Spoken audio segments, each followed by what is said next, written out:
Okay, hello and welcome to today's webinar, 5 Crucial Criteria When Evaluating Next-Gen MES Solutions. My name is Jen Diamond, Product Marketing Manager at Tulip. There are many reasons to consider a next-generation MES solution to replace your current solution, either partially or fully. It is difficult to know how to evaluate it against a solution that has been around for decades. To avoid pitfalls that can cause you to stumble with the implementation or the headaches later on, it is important to consider more criteria than with traditional MES solutions. In this webinar, we'll address these criteria, potential pitfalls, and how to avoid them.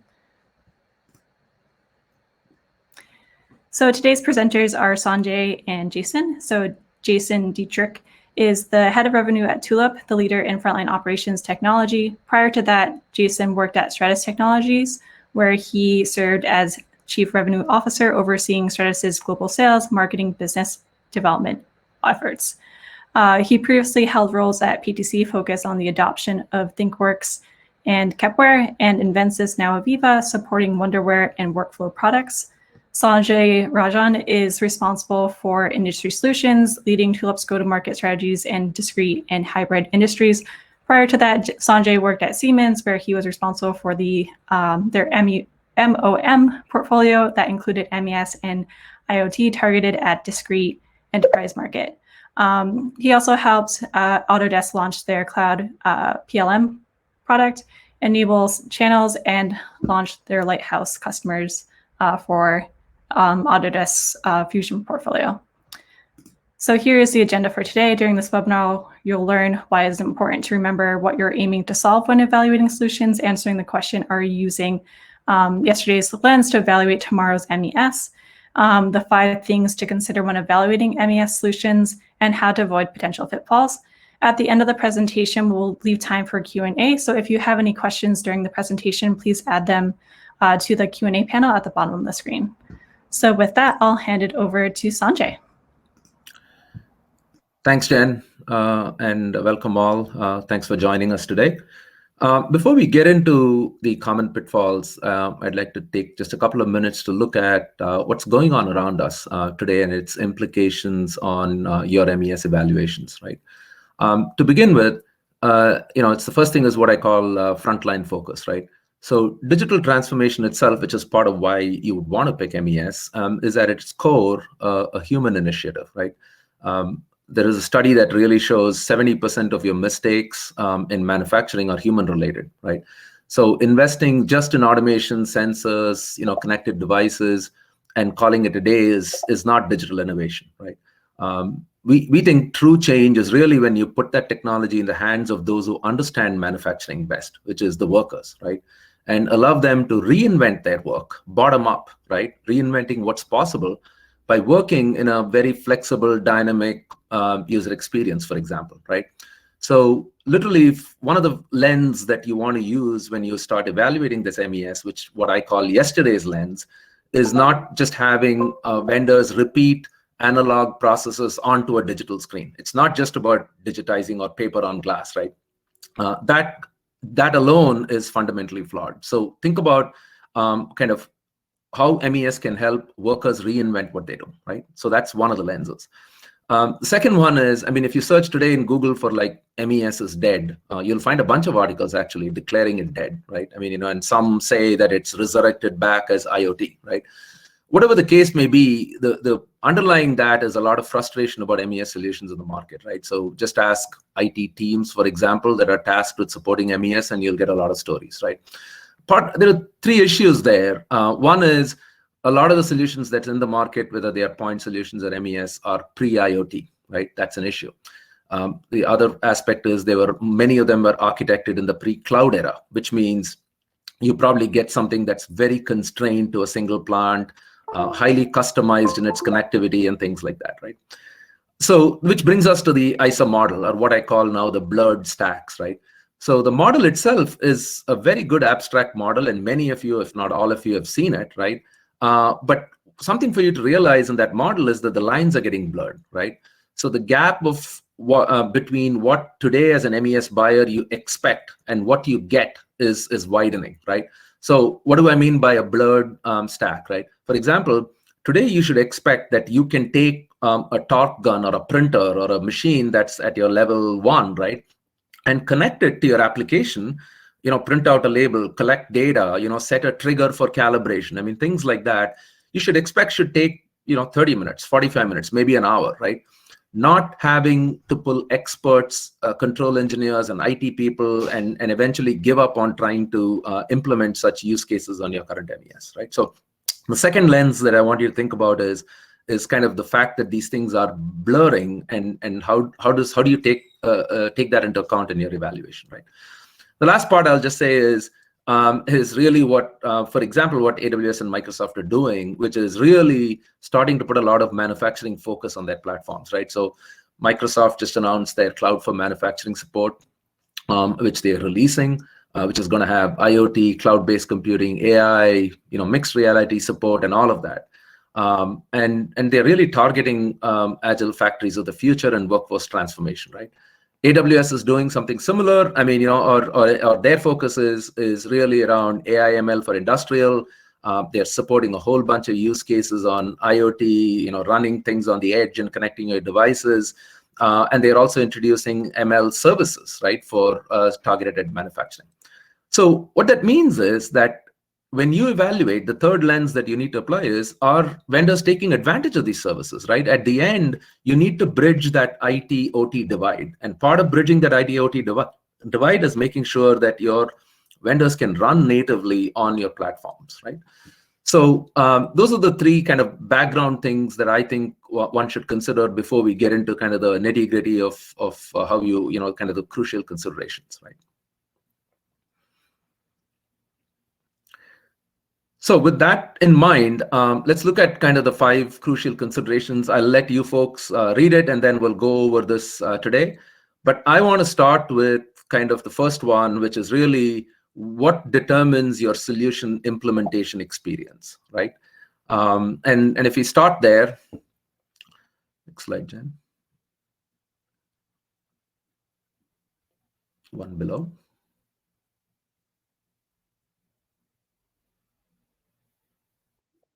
Pull real quick. Okay. Yeah, sorry, we jumped ahead. Yeah, so you should see a poll question that should come up, and the question is, why are you evaluating a next-gen MES solution? And so there's 5 different options there. So you can choose however many you feel are relevant to you, and then smoke the poll, and that'll be really helpful for us to see. So I'll give maybe like 15 more seconds if you can just answer the poll, please.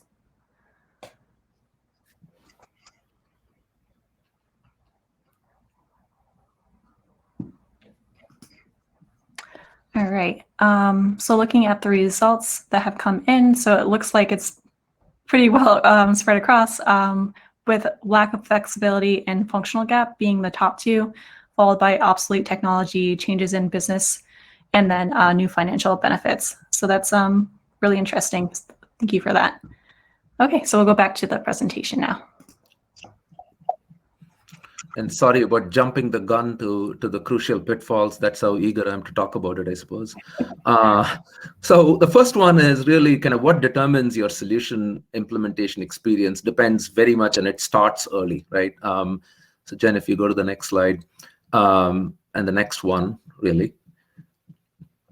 So some of the questions that you want to consider is as early as when you write out your requirements and you solicit it across your operations and IT. And if you end up with like a 500-line Excel sheet, my advice is don't do it, right? I mean, so we'll talk about kind of how to deal with that.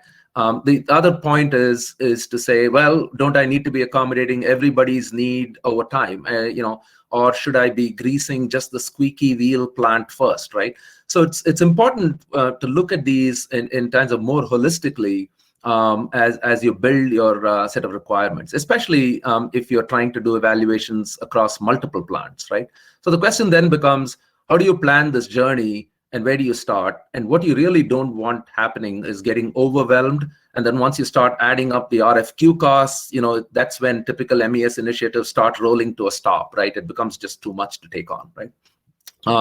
So one thought there, next slide, Jen, is around the implementation is at a very, very high level. What you want to think about is how much inflexibility and risk are we taking on, and on one hand, and how much value can we see early, right? I mean, so if you look at the risk and the value, that's what I would recommend, really trying to put that on a grid and really evaluate it, right?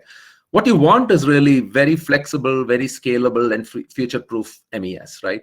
And these solutions typically leverage kind of standard data model. They utilize, and going back to the earlier lens that we talked about, they should utilize microservices, right, that are connected to your platforms, right? And also should demystify IoT, by offering IoT edge bundles that are natively available in the solutions, right?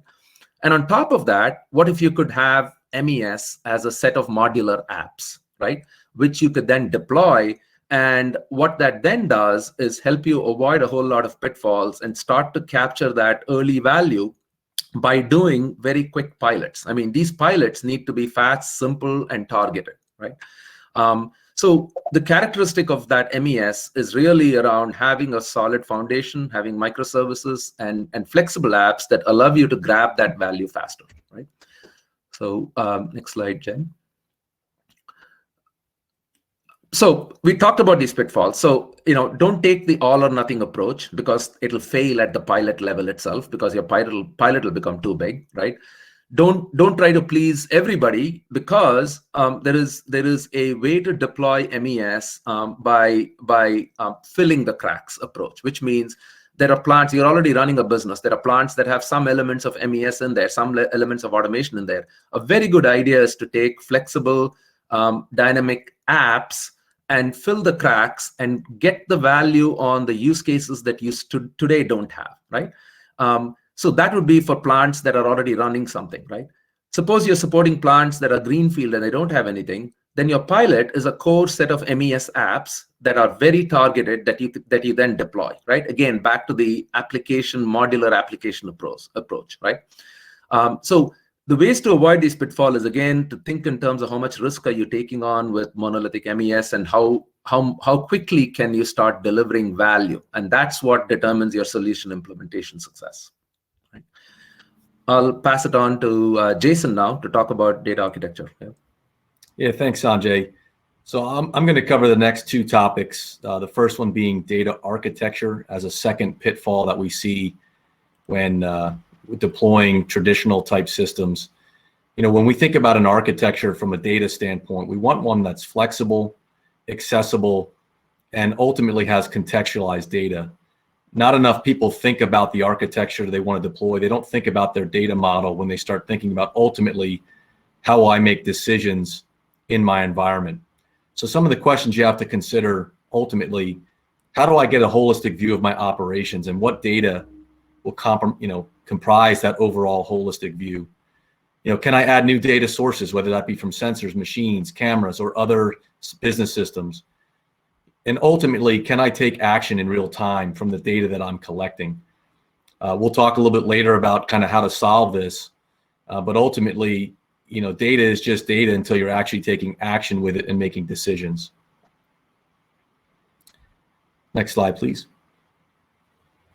So when we think about the potential pitfalls of laying out your data architecture and how next-gen MES can kind of rethink this, the first thing you want to try to avoid is any type of data architecture where you can't get that holistic view.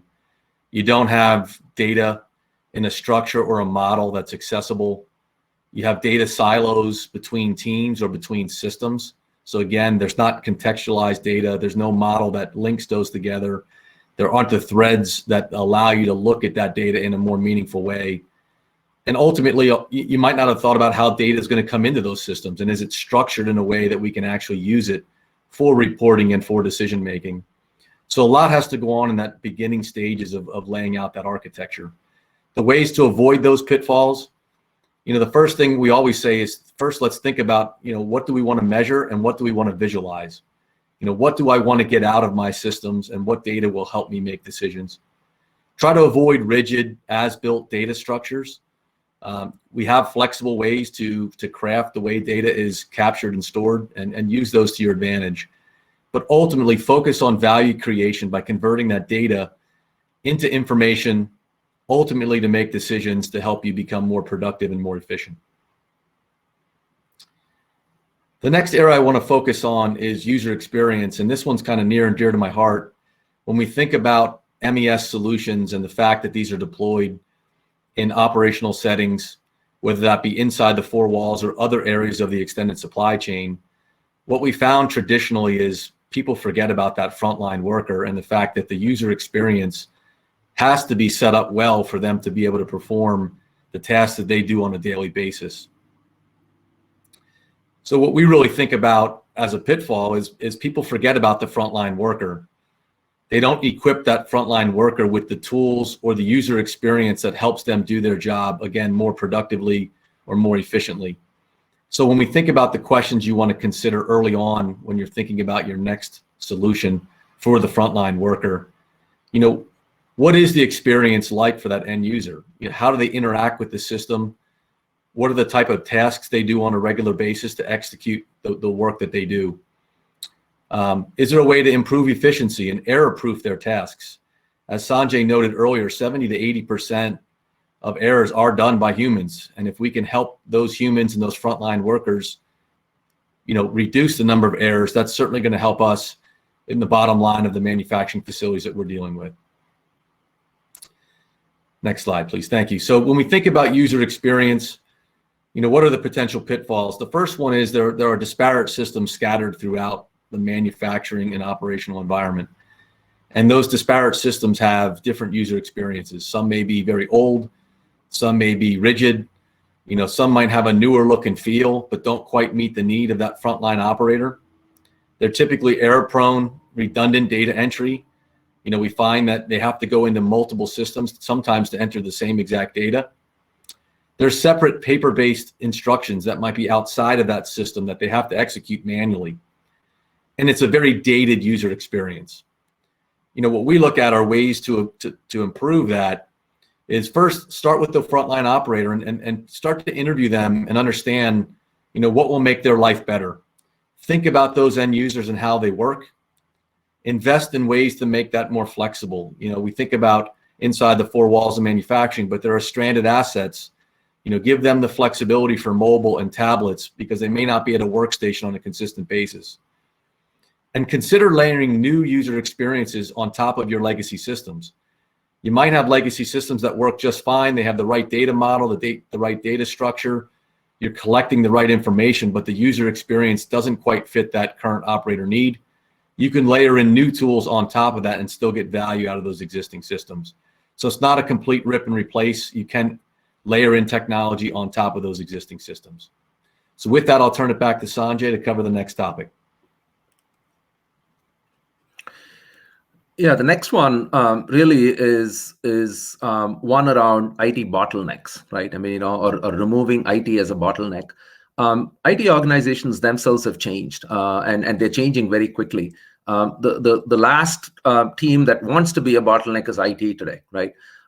So how do you avoid that? And some of the questions that you want to consider as part of that as a team, and this goes for not just IT teams evaluating MES, but the business teams too, as collaboratively is that I'm still surprised in many ways where I see MES RFI RFQs where the prospect doesn't seem to have a point of view on whether they want an on-prem or they want to host it or natively cloud. And I think that this is an important decision that you make. And there is a place for all of them, but it's an important point for you to think of how much IT support you will need over time to support a solution on a particular infrastructure, right?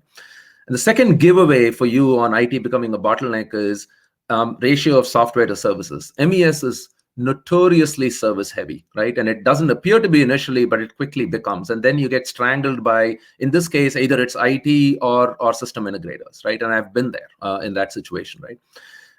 And the third thing to consider really is how much change do you expect in your MES, right? Are there potential acquisitions that are going to happen? Like plants, are you coming up with new products and new things that you're going to produce, right? Which have profound implications on your operation and execution, right? So these are the three things that you really want to consider. And to start avoiding some of that pitfalls, if you go to the next slide, is really picking the right combination of technology and platform, right? So again, if you don't want IT to become the bottleneck or get strangled by a system integrator, then there has to be some level of self-sufficiency that's built into the business, right? And to an extreme, it can be citizen development, right? I mean, that doesn't mean any citizen walking there, but it really means business users that understand their environment, that understand the requirement, and they're able to self-serve to some extent. So it becomes a very collaborative kind of a partnership with IT, right? And again, I'll say look hard at native cloud MES with microservices, again, back to that combination of technology and platform, right? And the last part is it's a simple test on kind of how MES can support a future need. I would always test an MES vendor to say, show me how you can incorporate a future use case of mine, and show me how long it takes for you to incorporate it into your current solution, right? So there are ways in which you can test this and avoid that IT bottleneck, which has been the bane of MES in the past. Right? So Jason, if you want to pick cost of ownership, yeah. Yeah, thank you. So the last one that we want to talk about relative to pitfalls, and I saw there was a question on this one on the online questions, so thank you for that. We want to kind of tackle the fact that when you think about deploying a new system, there are a lot of components that go into that cost, and you have to think about this system as being in deployment for many years. So the first thing is, the questions we like to think about to avoid unnecessary costs and to really lower your overall total cost of ownership. First, start thinking about what are my upfront costs and my ongoing costs. And the question that was asked was relative to what kind of costs we have to think about. And what I would say is it's not only your software and the hardware you may run that on, it's your internal resources to support that. It's the implementation services required to deploy, any customization that you do, and those ongoing costs, ongoing support and maintenance, any transactional costs. So we really want to start to think about what is that total cost of ownership, and what does that look like over 5 to 10 to 15 years? Because we've seen these types of solutions are deployed and they stay in place for a very long time in most manufacturing facilities. Also, as you're evaluating your total cost of ownership, you want to be thinking about the benefits and time to value. The faster we can get value and see a return in terms of whether that's improved yield or improved productivity or whatever it may be, that's going to help us with our ROI, and that's going to offset some of those ongoing costs. So there's a cost profile, but there's also a value profile that you want to think about. So when we think about total cost of ownership, potential pitfalls, the first one is, depending on the system you put in place, you have a heavy reliance on the vendor for customization, for updates. And with that customization and updates, there's a cost associated with that because you're reliant on that vendor. You're paying that vendor to do those activities. You haven't been able to do it yourself or learn how to do it yourself. You have dedicated resources, whether they're IT or OT, but those resources add up over time. Not only is it a cost that you're sinking into managing the system, but it's actually an opportunity cost that those resources aren't doing other things for the business. And ultimately, you find that legacy systems, traditional systems, have a very long process for deployment. And ultimately, we found they have an inability to scale across the enterprise. And there's an opportunity cost with that as well. If you have 25 sites and the first site gets deployed and it takes 18 months, and the second site gets deployed and it takes another 18 months, and you decide that you can't go to sites 3 through N, there's a cost to the business there. And you have to think about that in terms of, what you're missing in terms of driving value for your business. So the ways to avoid that: focus on value, focus on long-term total cost of ownership, think about all potential costs. Infrastructure is one that a lot of people forget about. They think it's just the cost of doing business, but depending on how you want to deploy, that can be a substantial cost that you're not thinking about. And then consider the cost of compliance. Whatever solution you put in has to have the ability to provide you with regulatory compliance, whether that's for your individual vertical, whether that's cybersecurity, whether that's environmental health and safety. But there's a lot of compliance components that go into this decision. There's a cost associated with being compliant. So with that, I think we're going to pause and do another poll. Is that right, Jen?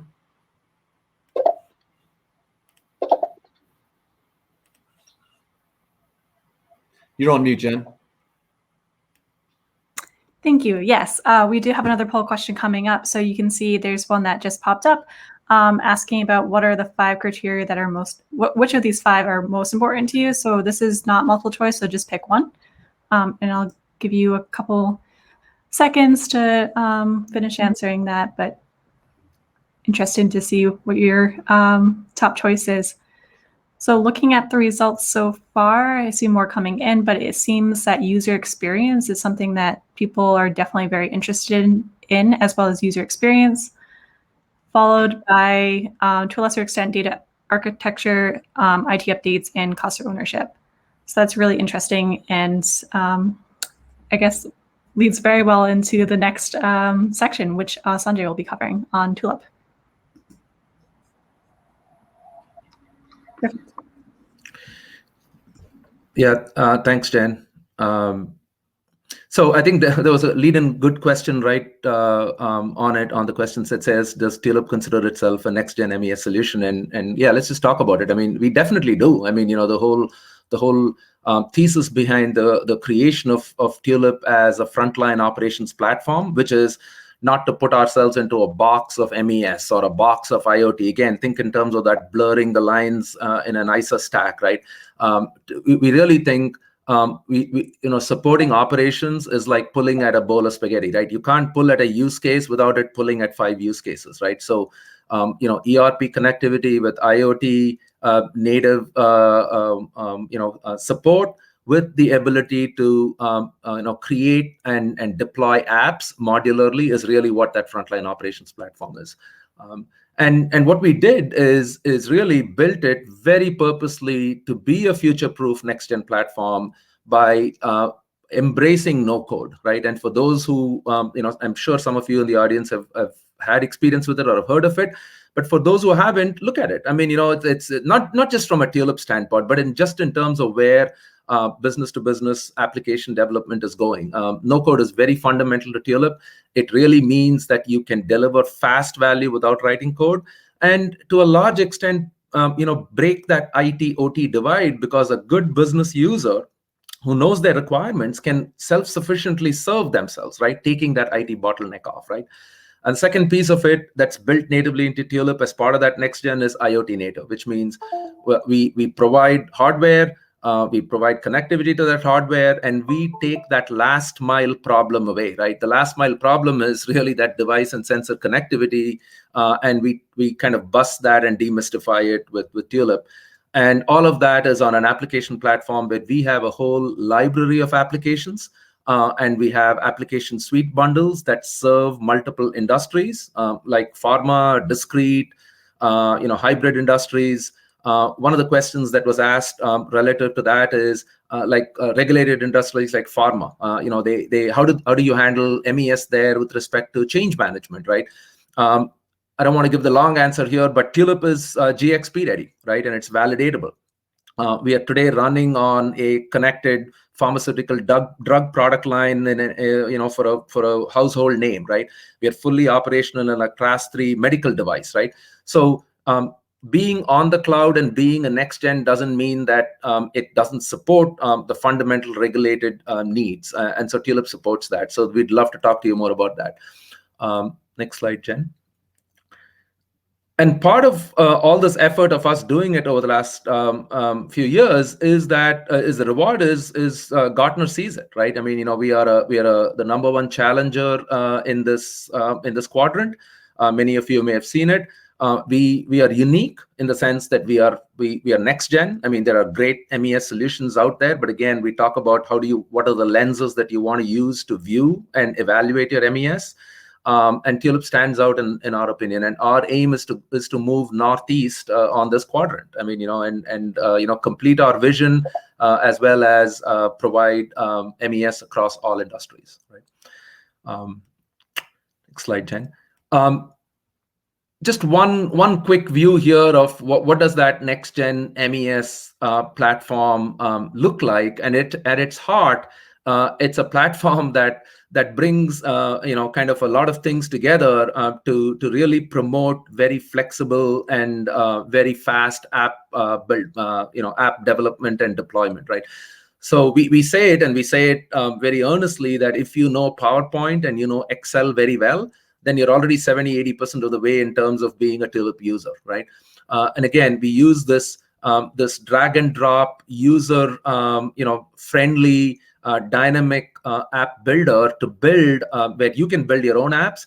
Plus, we also have a lot of pre-built templates, library apps, and solution bundles that support multiple industries. So go check that out on our library page, and it's right there. With that, I'll hand it back over to Jason to kind of maybe sum it up for us. Yeah, thanks again, Sanjay. We covered a lot in this. We try to spend time on kind of the 5 pitfalls that we see on a consistent basis as people evaluate their next generation set of solutions.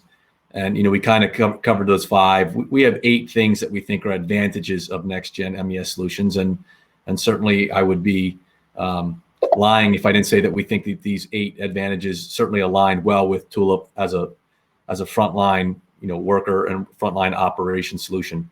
If we tie them back to some of the pitfalls, think about the implementation that Sanjay started with. And for us, implementation means, faster time to value. How do we get that done faster? And how do we enable citizen development?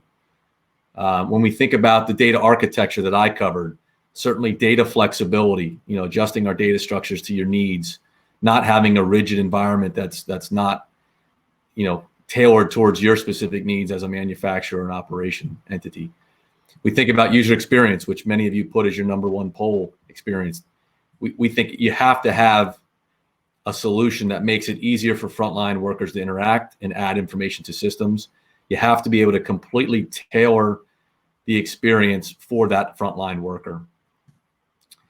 And then we talked about IT. And what does IT care about? They certainly care about scalability. Can we start small and expand over time? Can we be agile and do iterative approach? Can we use that iterative approach to go from site to site across the enterprise? Is it cloud-based? And then when we talk about total cost of ownership, all of these kind of apply, but certainly faster time to value kind of comes back into play, scalability so that you can go across the enterprise. So, these are 8 things that we think are really important to any next-gen decision you make. There was a question in here if we consider ourselves a next-gen MES, and Sanjay kind of covered it earlier. Again, we would say we're all about the frontline worker. And, sometimes we actually say, as Sanjay said, MES is dead, or we're no MES, or we're just a platform that allows you to solve problems that meet the needs of manufacturers and operators. And if that's MES next gen, or if that's IIoT, or if that's a frontline worker, application, our goal is making your people more productive, more efficient. And we think these 8 things are important to whatever that solution, however you want to deem it or call it. It's important to think about these things as you do your next generation. So with that, I'm going to turn it over to Jen, who's going to help close this out. And then we're going to go into a Q&A session, I believe. So I'll give it to you, Jen.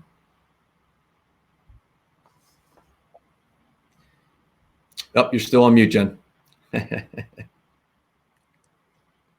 That was like the most said thing over 2020. You're on mute. Yes. So upcoming webinars. So we have one scheduled for August 5th on machine monitoring.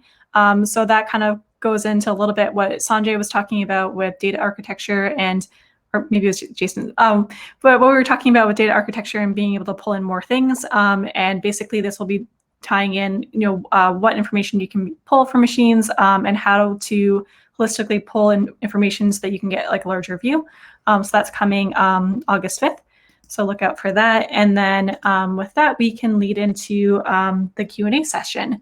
So it seems that you guys have found the Q&A panel, which is great. And there's a lot of really great questions. So I'm just going to go through, I'll repeat the question and I'll direct it to either Jason or Sanjay.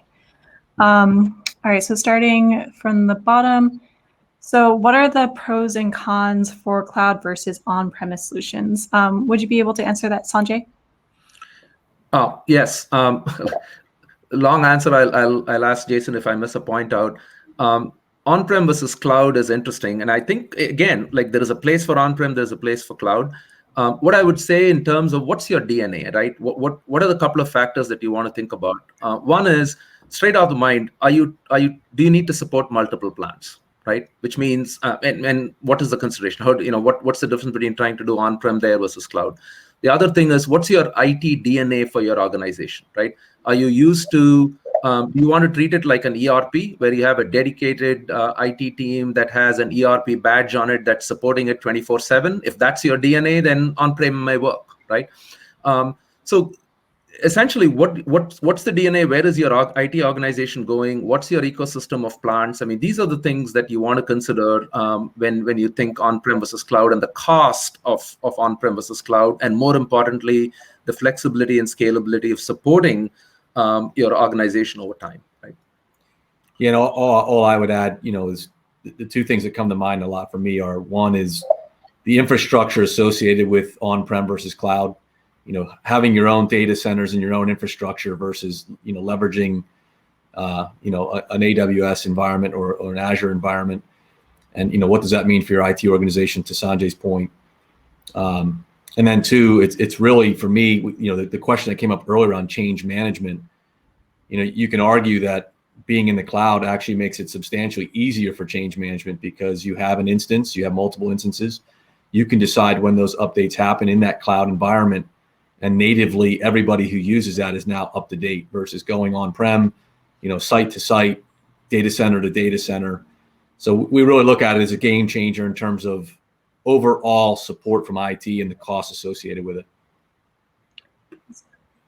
Okay, I have a question here. It says, I am racing to implement Tulip against a team that is trying to get funding for a clunky MES system. Any advice?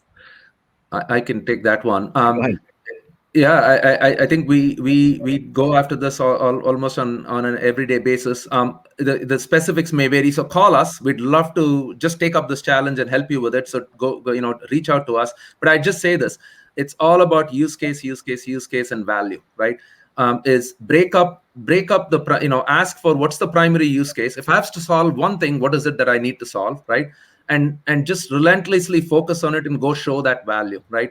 MES smears the value, right? MES is great over time. I mean, but it smears value over time, and it's very difficult to get that value. So challenge your business user and say, I'll race against a use case and a value and start the clock, right? I mean, I would break that problem down into something digestible and then prove and show the Tulip value there, right?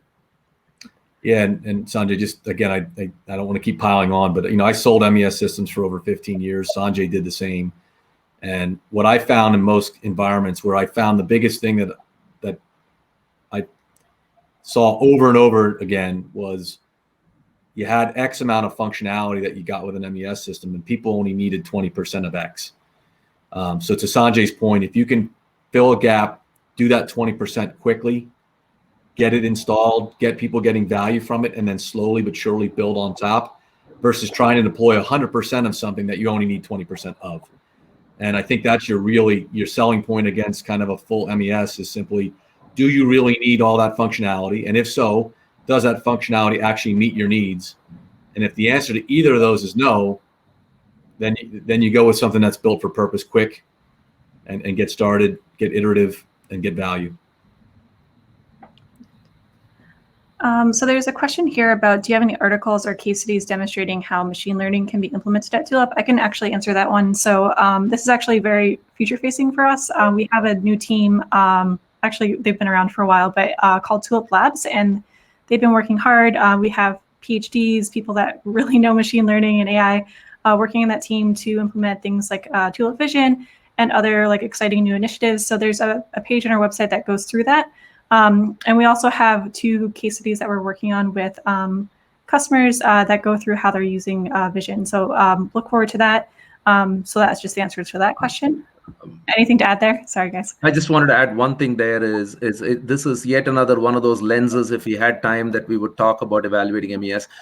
Absolutely, we are excited about all the work that we're doing with AI ML, and to add to Jen, there are specific use cases around understanding vibration profiles in heavy equipment, predictive monitoring, putting current clamps and looking at how you can do OEE without and create machine states using ML without any operator interaction. So look us up on the website, and we would love to discuss this. This is a key thing in which we are investing. Absolutely. Yeah, definitely. So question here, how does shop floor scheduling work with Tulip? What is the outcome and input to the MES system? I'll keep this answer short because scheduling by itself is a long topic. Tulip is not an APS today. Someday we may build APS functionality into the platform and into applications. Today, think of Tulip more as a dispatcher of work orders. We can put it on a schedule. We can look at availability of resources, right? You can put a Tulip edge device and say how many machines are available, what stations are available. So availability, and you can schedule based on availability. But ideally, Tulip should be fed with an APS, advanced planning or scheduling, or a ERP module that does that gives Tulip an optimized list of work orders to go execute on. Yeah, and ultimately we end up being that work queue for a work center to allow for the execution of those. But I agree with what you said, Sanjay. Okay, so question here, what has been the blocker for multi-plant MES? I'll take that one, and then Sanjay, you can pile on. So, sure. I started with this one a little bit earlier in my talk track around cost and the opportunity cost. It really boils down to a couple things. Number one is traditionally, the implementation cost with the traditional MES is high and the duration is long. So there's aspirations to roll something out across the enterprise, but due to the constraints of that implementation cost and that time, there's a barrier to scaling across the org. The second thing is, even though plants like to be the same, and even if you're manufacturing similar things, not every plant is the same. So when you have a monolithic system that might fit one site, it might not fit the other site 2, 3, 4. So you end up having to customize, and you end up making changes, and you end up going through another implementation process that can be lengthy. The third is just the fact that it is on-prem, and we talked about it. The deployment, building out the infrastructure, doing all the connectivity, deploying, out to workstations. So over time, what we found is between cost of implementation, time of implementation, ultimately not getting the value they expected out of that large expense, it kind of shutters the fact that it never gets across the enterprise. Sanjay, anything you'd add? No, I think the proof is in the pudding. I agree with everything in there. I have been in the MES world for over 18 years, 15 at least, and I've struggled to do multi-plant implementations. It's fundamentally limitations in technology being on-prem, and what Jason said in terms of idiosyncrasies, right? Reality is at Tulip, and not to pat ourselves on the back, but already we have customers who are running OEE across 7 plants, right?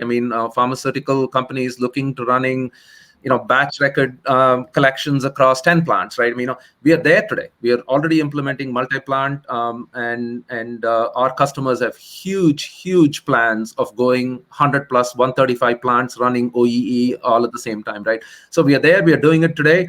Part of it is, again, what I just said, right? Our platform, our approach, and our future-proofing what the MES foundation is and how we have defined it allows us to do that scaling. Awesome. So there's a question here. What support does Tulip provide for providing or building the business use case or use case? Basically says, our business knows what we can do better, but we don't know what we don't know.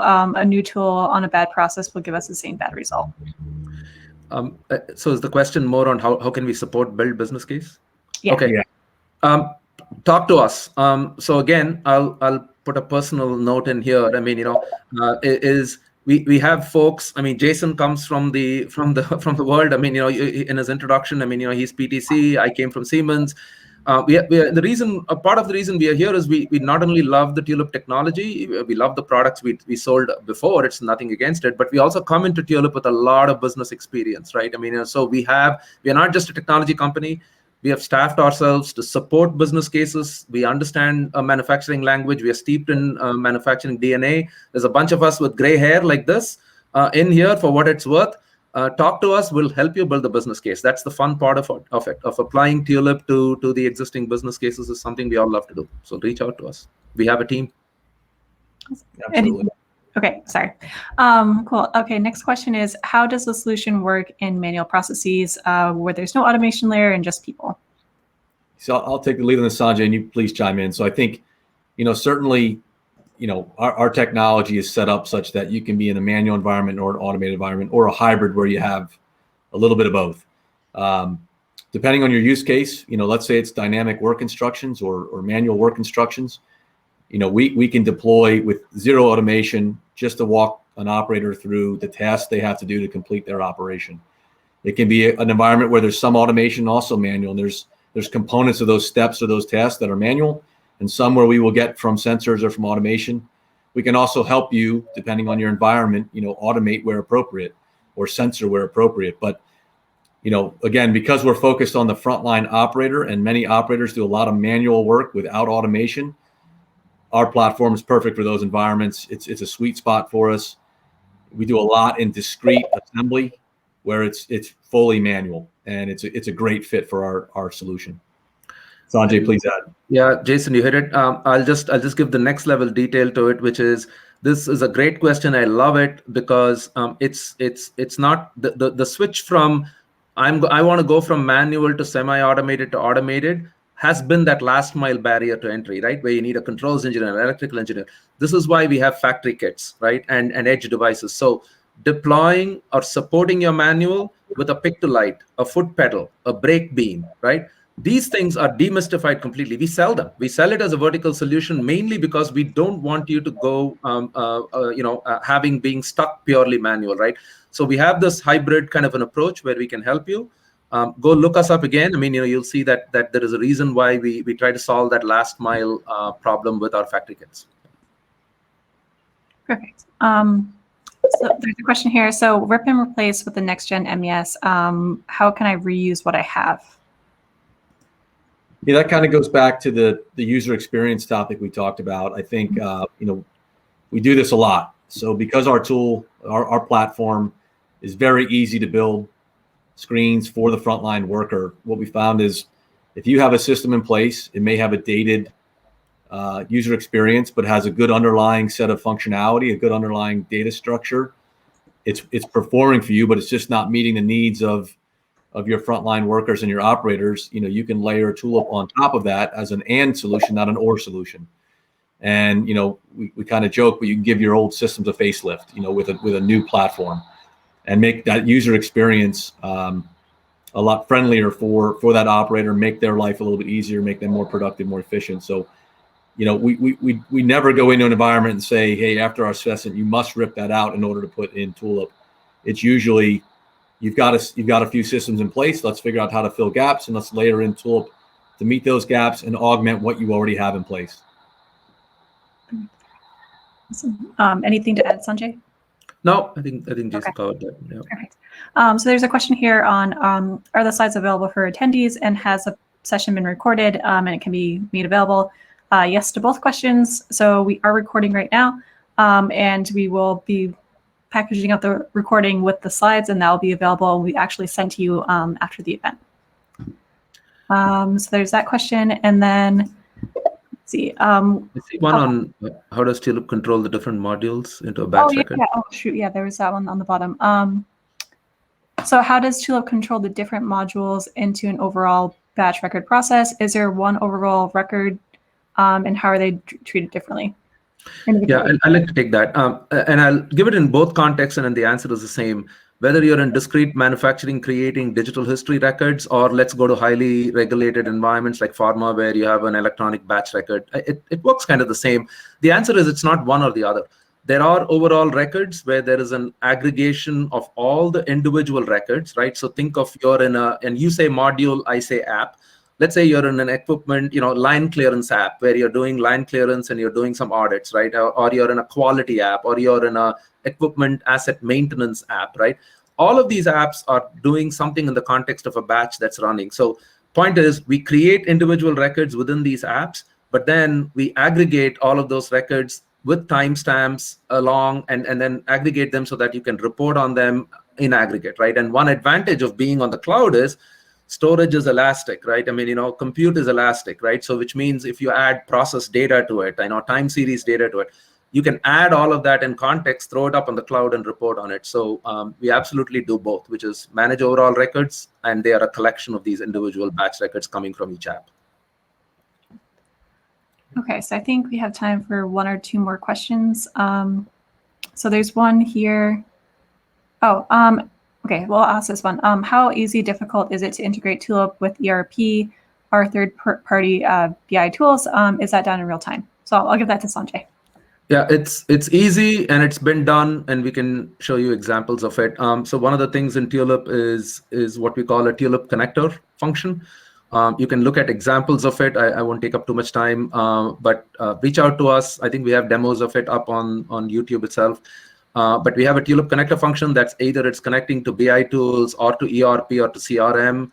We connect live. In most cases, we don't need middleware to broker things. If we need to, sometimes there are middleware involved. But yeah, absolutely, we connect to, especially we have done our customers.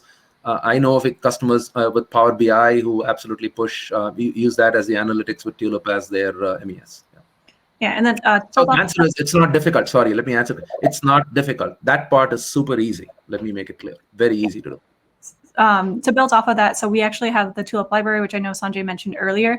So in the Tulip library, we have a section on connectors, which include I think 15 or more different connectors that we have that are pre-built. So you can just download them and start using them. And then there's also unit tests that kind of walk through what are all the different things that you can connect and what data can you pull back and forth. So just build off of that. And then last question, does Tulip offer an offline mode in case of interruptions to the cloud?